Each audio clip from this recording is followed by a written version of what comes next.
IBS, irritable bowel syndrome या गृहिणी रोग। देखिए, जब आईबीएस की हम चिकित्सा करते हैं तो उससे पहले यह जान लेना कि यह किस प्रकार का आईबीएस है, यानी कि यह कौन सी कैटेगरी है आईबीएस की, तथा तब जाकर के हम उसको सही रूप से ट्रीट कर सकते हैं, क्योंकि हमें एग्जैक्ट पॉइंट पता चल जाता है कि कौन सा दोष कोपित हुआ है या कहें कि कौन सा दोष बिगड़ा हुआ है तथा हमें किस प्रकार का आईबीएस है। तो आज हम जानेंगे इसके प्रकारों के बारे में, तथा उसमें भी जो सबसे पहला प्रकार है जो वायु के बिगड़ने के कारण आईबीएस होता है, वह किस किस प्रकार के लक्षण दिखाता है और एग्जैक्ट तौर पर आप कैसे पकड़ सकते हैं कि आपको वात दोष बिगड़ने के कारण आईबीएस हुआ है कि नहीं। तो आइए वीडियो को शुरू करते हैं। सादर प्रणाम, मैं विशाल एक बार पुनः स्वागत करता हूं आपका अपने YouTube चैनल सनातन मार्ग पर। वायु की विकृति या वायु की वृद्धि से होने वाला जो आईबीएस या गृहिणी रोग है उसके बारे में आयुर्वेद कुछ बताता है। पहली बात, वायु के बिगड़ने के कारण क्या क्या है, हम ऐसी कौन सी चीजें करते हैं जिसके कारण वायु विकृत हो जाती है और हमें आईबीएस या कहेंगे गृहिणी रोग उत्पन्न कराती है। देखिए, वायु की विकृति में जो कारक होते हैं, खास करके ऐसे रसों का सेवन करना जो वायु की वृद्धि करने वाले होते हैं। कटु, तिक्त, कषाय यानी कि तीखा, कड़वा, कसैला, ये जो तीनों रस होते हैं हमारे शरीर में वायु को बढ़ाने वाले होते हैं। बहुत ज्यादा हम तीखा, मिर्च, मसाला जब ऐसा सेवन करते हैं तो जाके हमारे शरीर में वायु कुपित हो जाती है। लंबे काल तक जब हम इन चीजों को सेवन करते हैं, खास करके फास्ट फूड इत्यादि में ये तीखी चीजें बहुत ज्यादा होती हैं, तो हमें आईबीएस, खास करके वातज आईबीएस होने की संभावना रहती है। फिर उसके बाद अति शीत यानी कि बहुत ठंडा आहार, जैसे फ्रिज में आइसक्रीम वगैरह रख रख के बराबर भोजन करने के ऊपर से भी आइसक्रीम इत्यादि का सेवन करना और ठंडक को शरीर में डालना, या कहें ऐसा आहार जो प्रकृति में ही शीतल होता है, जैसे केला इत्यादि का बहुत ज्यादा प्रयोग करना। फिर उसके बाद वो ऐसा कहते हैं कि रुक्ष आहार का सेवन करना। रुक्ष का अर्थात होता है जो ड्राइनेस पैदा करने वाला होता है शरीर में, जैसे भुना हुआ या चना वगैरह जो होता है, मटर वगैरह जैसी चीजें होती हैं, इस तरह के जो आहार होते हैं शरीर में रुक्षता पैदा करने वाले होते हैं, तो इनका भी जब हम सेवन करते हैं तो वायु की विकृति हो जाती है। फिर अल्प मात्रा में आहार करना, बहुत कम भोजन करना, या कहें कि डाइटिंग वाइटिंग पे जो लोग बहुत ज्यादा चलने लगते हैं, इस तरह के जो लोग होते हैं उनको भी वायु की विकृति होने की संभावनाएं रहती है। या बहुत ज्यादा व्रत करना, उपवास करना, जानबूझकर भूख लगी है फिर भी आस्था के चक्कर में या जिस भी चक्कर में बहुत ज्यादा उपवास जब लोग करने लगते हैं तो वायु बिगड़ जाती है। क्योंकि कई लोगों को देखा है मैंने कि सुबह होती है, उसके बाद जो भोजन करने का समय 8-9 बजे का होता है वह भोजन नहीं करते हैं और 10, 11, 12 या कहें कि 1-1, 2-2 बजे पूजा पाठ करने के चक्कर में उपवास करते हैं, तो फिर उनकी वायु विकृत हो जाती है तथा वातज गृहिणी की समस्या उन्हें हो सकती है। फिर वो कहते हैं कि मलमूत्र इत्यादि के वेगों को रोकना, यानी कि जो हमारे स्टूल, यूरिन, इन सब के प्रेशर होते हैं इनको जानबूझ करके हम होल्ड करते हैं, किसी भी कारण से आलसवश करें या कहीं बाहर हैं, कहीं बिजी हैं, व्यस्त हैं, तो जब बार बार ऐसा करते हैं उसके कारण से नीचे जो अपान वायु है विकृत हो जाती है तथा हमारी गृहिणी को खराब करने वाली होती है, हमारे जो बाउल मूवमेंट्स हैं उनको खराब करती है।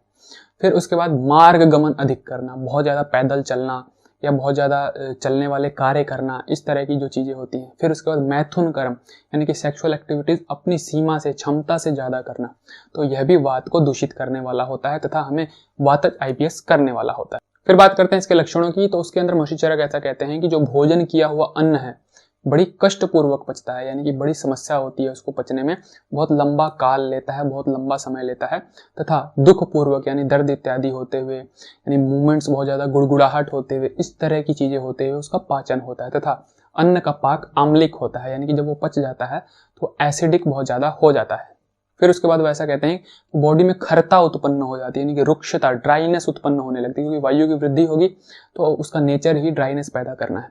तो आपके शरीर में है रूखापन उत्पन्न होने लग जाएगा। कंठ और मुख का सूखना, आपका गला बार बार सूखेगा, मुंह भी सूखेगा, तथा प्यास बहुत अधिक लगेगी और भूख भी बहुत अधिक लगेगी। भूख प्यास दोनों ही इसमें बहुत अधिक लगती है। फिर वो ऐसा कहते हैं कि हमारे आंखों इत्यादि की रोशनी पर भी प्रभाव पड़ता है। जब यह वातज गृहिणी बहुत लंबे काल तक चल जाती है, या कहें कि हम इसको इग्नोर करते रहते हैं और ये बहुत ज़्यादा बढ़ जाती है, तो ये आंखों की रोशनी को भी कम कर सकती है तथा आंखों पर अपना प्रभाव डालती है। फिर कान इत्यादि में शब्द का सुनाई पड़ना, यानी कि बिना किसी शब्द के होते हुए भी कान इत्यादि में किसी प्रकार के शब्द का सुनाई पड़ना, आंखों की रोशनी कम होना, कान में शब्द इत्यादि का सुनाई पड़ना। पार्श्व शूल यानी कि हमारे जो ये रिब गेज होती है, इसके इस तरफ साइड वगैरह में दोनों तरफ बहुत ज़्यादा शूल वगैरह होता है। या ग्रीवा यानी कि जो हमारी रीढ़ की हड्डी होती है उसके अंदर भी, जो पूरी रीढ़ की हड्डी है उसके अंदर भी पीड़ा उत्पन्न हो जाती है। तो बखियां, ये जो आसपास के रिब गेज का जो इलाका है, छाती के लेफ्ट साइड, राइट साइड में इधर दर्द होता है, और रीढ़ की हड्डी इत्यादि में कमर वगैरह के जो हिस्से होते हैं यहाँ पर दर्द उत्पन्न होता है। फिर इसमें मोशंस बहुत ज्यादा आते हैं, खास करके लूज मोशन, दिन में कई बार मोशंस आ जाते हैं, 2, 3, 4, 5 बार, और वह लूज होते हैं, बहुत पतला मल इसके अंदर होता है। फिर उसके बाद वह कहते हैं कि हृदय इत्यादि में पीड़ा होती है। जब वायु विकृत होती है और ऊपर की ओर उठती है तो वो हृदय प्रदेश में आकर के पीड़ा उत्पन्न यानी कि दर्द उत्पन्न करती है। तो कई बार गैसेज वगैरह होते हैं और ऊपर चढ़ जाता है गैस, तो वह हृदय के स्थान पर पीड़ा उत्पन्न करता है।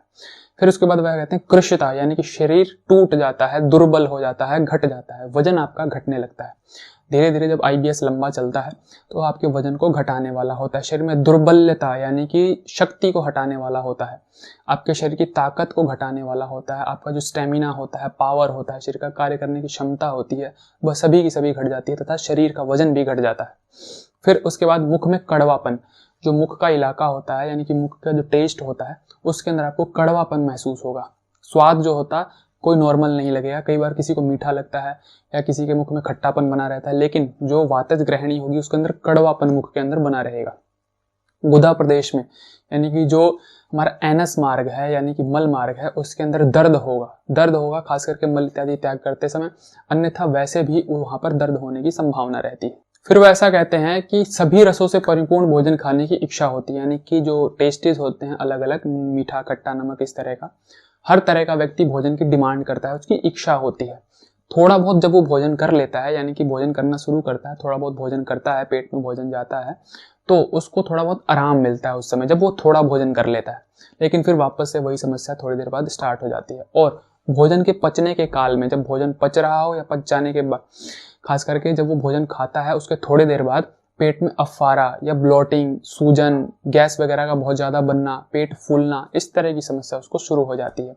यह भोजन के पचने के काल में भी हो सकता है तथा भोजन करने के थोड़ी देर बाद भी हो सकता है। फिर इसके अंदर वैसा कहते हैं कि मानसिक तनाव यानी कि डिप्रेशन वगैरह उत्पन्न हो जाता है। जब आप अपने पेट से बहुत ज़्यादा परेशान हो जाते हैं, किसी प्रकार का आपको समाधान वगैरह नहीं दिखाई पड़ता है तथा समस्या का कुछ पता ही नहीं लगता है कि हो क्या रहा है, गुड़गुड़ हो रही है कि अपच हो रही है कि गैस बन रहा है कि हृदय प्रदेश में दर्द हो रहा है, तो इस तरह की अवस्था में आप मानसिक विकार के अंदर आ जाते हैं, आपको मानसिक विकार उत्पन्न हो जाते हैं। तो आपको तनाव, डिप्रेशन, एंजाइटी इस तरह की समस्या उत्पन्न हो जाती है। और व्यक्ति क्या करता है कि आशंका जो उसकी हो जाती है या शक करने लगता है कि वो उसको कहीं हृदय प्रदेश में कोई समस्या तो नहीं है, कोई पेट में गुल्म वगैरह तो, गोला वगैरह तो, गांठ वगैरह तो नहीं है, और उसके जो प्लीहा या यकृत होते हैं, उसके लिवर और स्प्लीन होते हैं, उसमें कोई समस्या तो नहीं, क्योंकि वायु है, वायु इधर से उधर भटकती है तो कई बार हृदय में आकर दर्द करती है, तो व्यक्ति को लगता है कि इसको कोई कार्डियोवास्कुलर डिजीज तो नहीं है, या उसके जो लिवर वगैरह में कोई इन्फेक्शन तो नहीं है, पेट में कोई ट्यूमर तो नहीं हो गया है। तो इस तरह की उसको आशंका हो जाती है, उसको शक होने लगता है। फिर वह मल त्याग के बारे में बताते हैं कि व्यक्ति बड़ा ही दुख पूर्वक मल त्याग करता है, उसको बहुत कष्ट होता है मल त्याग में। क्यों? क्योंकि बहुत ज़्यादा लंबा समय देना पड़ता है, लंबे काल तक उसको टॉयलेट वगैरह में बैठना पड़ता है, तब जाके मल त्याग कर पाता है। मल खास करके उसकी जो प्रकृति होती है, यानी कि मल का जो टाइप होगा, स्टूल खास करके शुष्क, कई बार ड्राई होगा, नहीं तो बिल्कुल बिखरा हुआ होगा, बिल्कुल अलग होगा, कई बार तरल, बिल्कुल पानी की तरह द्रव्य फॉर्म में होगा, और आम युक्त होगा, उसके अंदर टॉक्सिन्स बहुत ज़्यादा होंगे, दुर्गंध वगैरह बहुत ज़्यादा आएगी,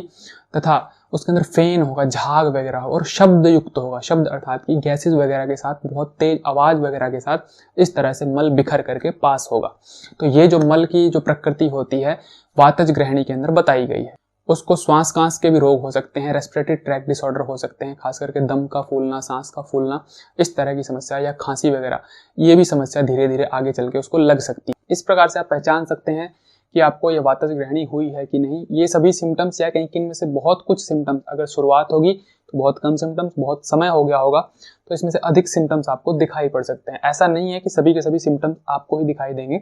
ये इसके प्रकार हैं, इनमें से बहुत सी चीज़ें आपको दिखाई पड़ सकती है वातज ग्रहणी के अंदर। इसको खास करके टाइप डी आईबीएस को माना जाता है, खास करके मॉडर्न साइंस के हिसाब से, जिसके अंदर आपकी बाउल की मूवमेंट्स बहुत तेज हो जाती हैं, जिसके अंदर अन्न जो है, आपका जो खाना है, बिना एब्जॉर्ब हुए, उसका जो रस होता है, हमारी आंतें पूरी अच्छे से एब्जॉर्ब नहीं कर पाती हैं, उसको कच्चे फॉर्म में ही तेजी से आगे की ओर बढ़ा देती हैं और डायरिया के फॉर्म में वह निकल जाता है। तो इसको टाइप डी आईबीएस कहा जाता है, और जो आयुर्वेद की भाषा है उसके अंदर वातज ग्रहणी कहा जाता है। तो इसी प्रकार की ज्ञानवर्धक, स्वास्थ्यवर्धक जानकारियों के लिए हमारे साथ जुड़ रहे हैं। चैनल को सब्सक्राइब कर दें, बेल आइकन का बटन दबा दें ताकि आने वाले नोटिफिकेशन आपके पास समय पर पहुंचे। आज के लिए विदा लेते हैं, सादर प्रणाम।